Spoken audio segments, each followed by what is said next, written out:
हाय बच्चों, welcome back to CUT better 24/7। और अब है आखिरी के अंतिम कुछ दिन और आई थिंक ये वीडियो आप सभी लोगों के लिए गेम चेंजर होने वाला है, क्योंकि जो भी आप अभी तक स्कोर कर रहे थे आपके मॉक टेस्ट में, या जो भी आपके साथ प्रॉब्लम चल रहा था कि आप स्कोर अच्छा नहीं कर पाते हैं या फिर आप क्वेश्चन सॉल्व नहीं कर पाते हैं, सो डेफिनेटली जो अप्रोच मैं आपको यहाँ पे देने जा रही हूँ, अगर आप उसको फॉलो करेंगे, और ये डेफिनेटली फॉलो करना बच्चों, क्योंकि बहुत ही सोच समझ के मैं लेकर आई हूँ।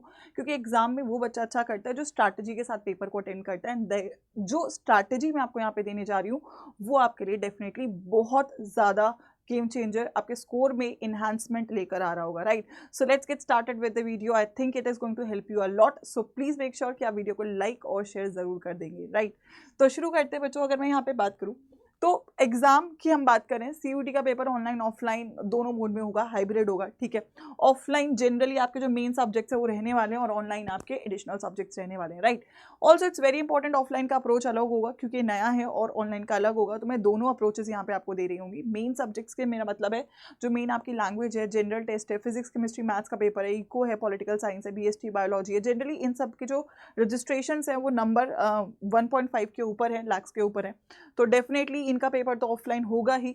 बाकी सब्जेक्ट्स में कोई एडिशंस होता है तो हमें समझ में आ जाएगा, बट जो आपके सेकेंडरी थोड़े से सब्जेक्ट्स होते हैं, मतलब जो आपके एडिशनल सब्जेक्ट्स होते हैं, मोस्टली वही ऑनलाइन होंगे, ठीक है। लेकिन मेरे को लगता है मेजॉरिटी बच्चा इसी कैटेगरी में लाइक करेगा एंड मेजॉरिटी बच्चों का पेपर ऑफलाइन हो रहा होगा, राइट। सो अगर आपका ऑनलाइन होता है उसके लिए क्या अप्रोच रखना है और ऑफलाइन के लिए क्या अप्रोच रखना है, दोनों ही चीज़ों को मैं यहाँ पे आपके लिए कवर कर रही हूँ। सो डोंट वरी, बट बस कोशिश करना कि जहाँ पे भी आप पढ़ाई करते हो वहाँ पे सेम बात को जो मैं यहाँ पे लिख रही हूँ ना, उसको नोट डाउन कर लो, और जितना भी टेस्ट और जितना भी टेस्ट सीरीज देते हो इसी स्ट्रैटेजी के तहत देना, ठीक है।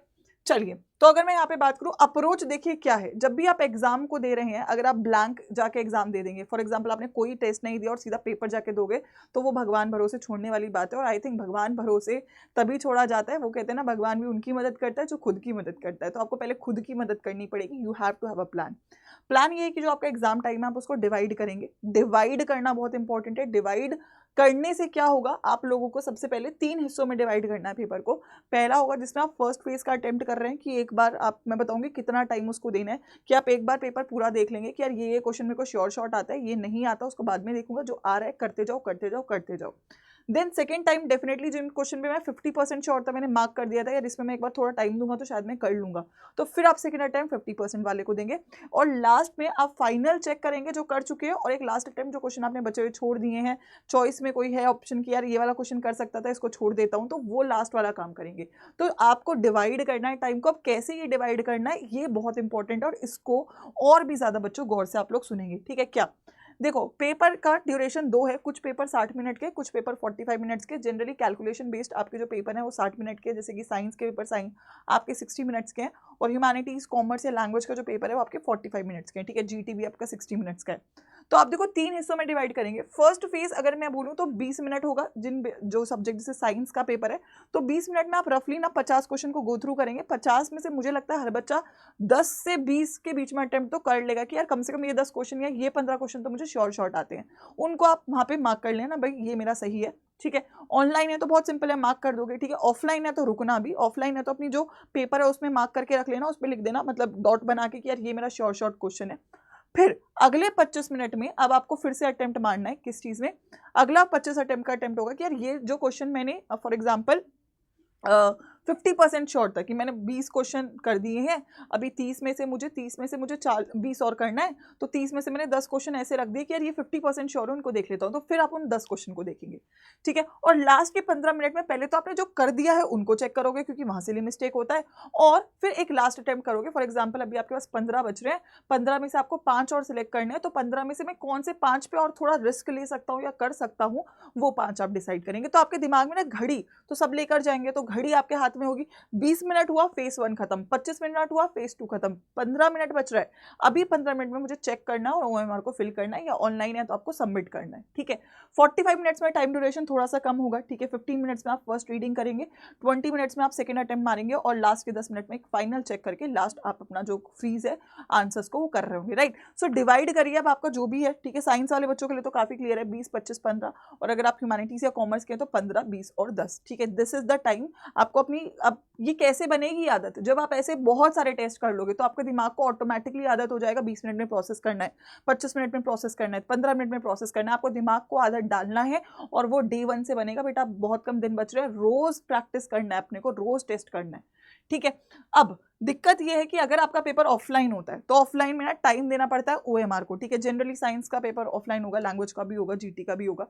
तो देखो हमने 2 टाइम रखा है ओएमआर को बीच, मतलब अक्सर वैसे मैं ओएमआर के लिए एक सेपरेट वीडियो भी बनाऊंगी, ठीक है, कि ओएमआर को आपको क्या फिल करना है, क्या स्ट्रैटेजी रहना चाहिए ओएमआर के साथ, क्योंकि बहुत बच्चे गलतियां करते हैं, सही करते हुए भी ओएमआर की वजह से आपका स्कोर और परसेंटाइल कम हो रहा होगा।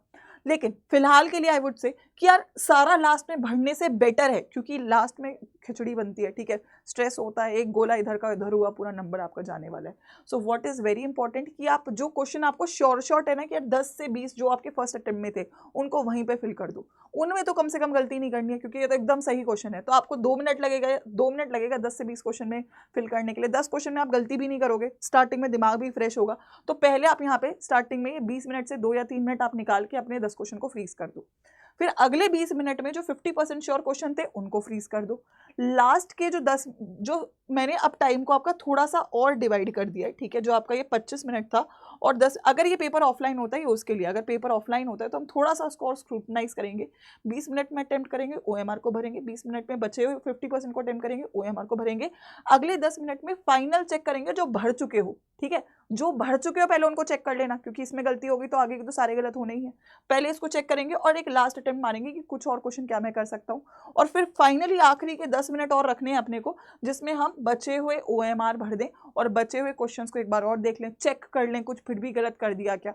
लेकिन ये बचा के रखना है। तो ये कब होगा, जब आप प्रैक्टिस बहुत सारी बार करोगे तब होगा, ठीक है। लास्ट में ओएमआर फिल करने में हमेशा गलतियां होती हैं, तो आपको अपने माइंड को, अपने हाथ को अभी प्रैक्टिस देना है कि मेरे को इस तरीके से ही फिल करना है। So this is the approach for offline. Offline अगर पेपर 45 वाला भी होता है, जैसे इंग्लिश का पेपर ऑफलाइन होता है, तो 10 मिनट में पहला अटेम्प्ट, 20 मिनट में सेकेंड अटेम्प्ट, 5 मिनट में आपको अपना फाइनल चेक करना है, 5 मिनट में चेक करके लास्ट के 10 मिनट में एक लास्ट अटेम्प्ट और एक फाइनल चेक मारना है, ठीक है। लेकिन हर जगह 2-2 मिनट आपको देने पड़ेंगे। कम से कम जो सही क्वेश्चन है उनको पहले ही फ्रीज करके रखना ताकि उसे गलत ना करो।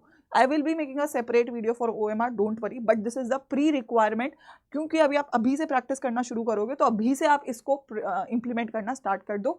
आप सिली मिस्टेक से बचोगे, पेपर चेक होगा, पेपर टाइम पे खत्म होगा, और कहीं ना कहीं आपका जो स्कोर में नंबर कम हो रहे थे वो बढ़ने धीमे धीमे शुरू हो जाएंगे, ठीक है। तो अब ये मैम कैसे करें, ठीक है, ये तो ऑब्वियसली ये स्ट्रैटेजी है जो आपको फॉलो करना है। कहीं पे भी बैठ तो प्लीज ये टाइम बना लो और प्रैक्टिस प्रैक्टिस प्रैक्टिस करो। अगर आपको ये प्रैक्टिस करना है तो उसके लिए सबसे पहले शॉर्ट नोट सभी के प्रिपेयर्ड होने चाहिए। मैं मैराथन्स में यूट्यूब पे भी करवा रही हूँ, मैंने प्रतिज्ञा में भी करवाया है, ठीक है, आगे आरपीए होगा उसमें भी आपको शॉर्ट नोट्स मिलेंगे, ठीक है। शॉर्ट नोट्स हर बच्चे के पास होने चाहिए, क्योंकि अगर ये नहीं है तो आप मॉक टेस्ट से पहले रिवाइज नहीं कर सकते, रिवाइज नहीं करते हो तो मॉक टेस्ट का कोई फायदा नहीं है, ठीक है। तो रिवाइज करना है। देन नेक्स्ट है आपके पास, हमें 1500 के आसपास एमसीक्यू हर सब्जेक्ट का करना है, ठीक है, ये होना पड़ेगा, तब वो 50 क्वेश्चन आपके फंसे हुए पेपर में आ रहे होंगे जो हम कम से कम इतने क्वेश्चन करते हैं, ठीक है। ऑनलाइन टेस्ट 10 से 15 करने, अब इतने ही दिन बच रहे हैं बेटा, तो हर दिन एक मॉक टेस्ट कम से कम मान के चलो आप कर रहे हो, या ऑल्टरनेट डेज पे कर रहे हो, कोई दिक्कत नहीं है, बट एटलीस्ट करना शुरू करो। आखिरी के एक हफ्ता तो बस मॉक टेस्ट ही करेंगे हम लोग, और 10 ऑफलाइन मॉक टेस्ट ओएमआर की फिलिंग के साथ, क्योंकि अगर ये प्रैक्टिस नहीं करोगे तो ऑफलाइन का भी इतना फायदा नहीं है, क्योंकि मेन है तो यही खेल जो है आपका बिगाड़ने वाला है ना। तो ओएमआर पे ध्यान रखना है, ऑफलाइन का भी प्रैक्टिस करना है और ऑनलाइन का भी प्रैक्टिस करना है, दोनों ही प्रैक्टिस करेंगे। इससे आपको स्पीड बनेगी, इससे आपकी एक्यूरेसी और आपको आदत बनेगी, right. So this is something जो आप लोग अगर फॉलो करते हैं बच्चों, आई थिंक ये वीडियो बहुत ही इंपॉर्टेंट थी और मेरे को आना था आप लोग के सामने इसको लेकर, क्योंकि आई नो कि कितनी ही हम पढ़ाई कर लें, अगर पेपर में गड़बड़ कर देंगे ना तो सब मेहनत वेस्ट हो जाती है। पेपर में जाके अगर मैं सिली मिस्टेक कर दूं, पेपर में जाके मैं आते हुए क्वेश्चन गलत कर दूंगा तो फिर दिक्कत होगी। तो वो दिक्कत ना हो इसलिए आपको प्रैक्टिस करना है, ठीक है। Everything is all about practice, और अभी आपको प्रैक्टिस करना है, यही दिन है बच्चों। अब जितना भी हुआ है, जो भी गलत हुआ है, सही हुआ है, सही हुआ है तो बेस्ट करना है, गलत हुआ है तो उसको सही करना है। So we have to make, मतलब गलत करने का ऑप्शन ही हटा दो अपनी डिक्शनरी से। Your only option is to do it, in the given 15 to 20 days, right. And therefore आप सभी लोगों को उसका ऑप्शन भी हमने दिया ही है। यूट्यूब पे सारी क्लासेस बच्चों चल रही हैं, लेकिन प्रैक्टिस के लिए स्पेसिफिकली और आपके एनालिसिस के लिए आपकी जो RPA किट है वो आ चुकी है। आई थिंक काफ़ी बच्चों ने इसको इंश्योर कर लिया है, क्योंकि यहाँ से डेफिनेटली ये प्रैक्टिस वो है, ये एनालिसिस वो है, ये रिवीजन वो है जो आपको 100% के करीब लेके जा रहा होगा। और आई थिंक सबसे इंपॉर्टेंट इसमें यहाँ टेस्ट सीरीज है, क्योंकि टेस्ट सीरीज और practice is one thing which is going to be a differentiator, right. So I think अगर कोई बच्चा अभी भी ज्वाइन नहीं करा है और अभी उसके बारे में नहीं पता है, तो मैं बता देती हूँ कि आपका RPA किट लॉन्च हुआ है, revision practice analysis for CUT संभव। एंड इसमें आपका रिवीजन भी रहेगा बेटा वन शॉट्स के साथ, आपका प्रैक्टिस रहेगा, आपका टेस्ट सीरीज रहेगा, ऑनलाइन और ऑफलाइन दोनों रहेगा, ठीक है। डेफिनेटली इसका प्राइसिंग कम किया गया है और इसकी प्राइसिंग को आप थोड़ा सा और भी कम कर सकते हो फैकल्टी कोड्स के साथ। तो this is my special faculty code, इस पर आपको हमेशा डिस्काउंट मिलेगा और आप लोग मेरी आर्मी का हिस्सा बन रहे होंगे। और आई थिंक मेरी आर्मी में बहुत सारे बच्चे हैं और मैं पूरी कोशिश करती हूँ कि आपको सही तरीके से हमेशा मोटिवेट करूँ। और यूट्यूब पर भी कल मेरा ऑर्गेनिक का वन शॉट आने वाला है, ठीक है। मैराथन है ऑर्गेनिक की कल हमारी 3 बजे है ना, तो आई थिंक पूरी जोश के साथ आप तैयार हो। हर चीज़ का अपना एक महत्व होता है, मैराथन का अपना महत्व है, वन शॉट्स का अपना महत्व है, प्रैक्टिस का अपना महत्व है, टेस्ट सीरीज का अपना महत्व है। अगर मैंने मैराथन कर लिया इसका मतलब ये नहीं मुझे टेस्ट सीरीज नहीं करना, अगर मैंने प्रैक्टिस कर लिया इसका मतलब ये नहीं कि मुझे वन शॉट के शॉर्ट नोट्स नहीं बनाने। सबकी अपनी अपनी ज़रूरतें हैं, आप किसी से किसी को रिप्लेस नहीं कर सकते हो, ठीक है। तो आपको हर कुछ करना है, कोई भी चीज़ छोड़नी नहीं है। तो कोशिश करिए कि आप इसे टाइम से ज्वाइन करें। आई थिंक ये ऐसा रखा गया है कि हर बच्चा इसका हिस्सा बन सकता है, तो इसको कोशिश करिएगा, इसको आप ज्वाइन करें। और भाई कल की मैराथन का आई थिंक टाइमर और रिमाइंडर सभी लोगों ने सेट कर लिया है, ठीक है। तो कैसे इनरोल करना है, क्योंकि आई थिंक काफ़ी बच्चे नए हैं, उनको मैं एक बार बता देती हूँ, क्योंकि नया बैच नई किट है आपके लिए। तो वेबसाइट पे ही जा सकते हैं आप लोग, और वेबसाइट पे जो भी आपका स्ट्रीम है UG PG में जाके आप लोग साइंस आर्ट्स कॉमर्स को चेकआउट कर लेना। फर्स्ट चीज़ है ये आपकी, ठीक है। और इस पे प्राइस का डिस्काउंट के लिए मैंने आपको बता ही दिया, you can use this code Y513 बच्चे, इसको सेव कर लेना। And it is 1952। ये थोड़ा सा और कम हो जाएगा अगर आप ऐप पे लेते हैं, ठीक है। तो आई थिंक 1900 के आसपास का आपको पड़ जाएगा on the app using this code Y513। और बाकी कोई टेंशन नहीं है, कल 3 बजे मैं ऑर्गेनिक के लिए आ रही हूँ, 100 नंबर उस क्लास से तुमको इंश्योर कर रही होंगी।